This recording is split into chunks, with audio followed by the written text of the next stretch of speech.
यह निश्चित रूप से इतिहास का सबसे आकर्षक आह पियाव है। जैसे ही जियाओ मेई ने दर्पण में देखा, ए पियाओ अचानक दिखाई दिया। जियाओ मेई ने पीछे की ओर देखा, लेकिन ए पियाओ को नहीं देखा। ये पता चला कि केवल दर्पण ही उसे दिखा सकता है, और जब तक जियाओ मेई दर्पण में घूर रहा है, ए पियाओ हिलेगा नहीं। हर बार जब वह पीछे की ओर देखती थी तो आह पियाओ करीब आती थी। जियाओ मेई केवल दर्पण में घूर सकती थी और फिर कदम दर कदम पीछे हट सकती थी। जाने से पहले वह दरवाजा बंद करना नहीं भूलती थी, लेकिन आह पियाओ फिर भी उसका पीछा करती थी। जियाओ मेई दूसरे कमरे में अलमारी में छिप गया और पाया कि ए पियाओ अंदर आ गया था, इसलिए उसे अलमारी में दर्पण ढूंढना पड़ा। बस मामले में सोचना।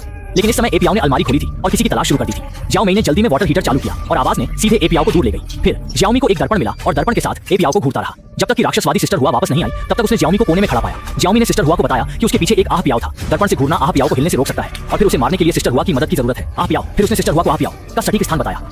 इसलिए सिस्टर हुआ ने एक्सरसाइजेज में चाकू निकाला और संचार की स्थिति के अनुसार चाकू को नीचे मार दिया। घायल ए पियाओ ने पागल रूप से चिल्लाना शुरू कर दिया, लेकिन वह अभी भी सिस्टर हुआ पर हमला करना चाहती थी। सिस्टर हुआ भी एक इंसान है और ज्यादा कठोर शब्द नहीं बोलती है।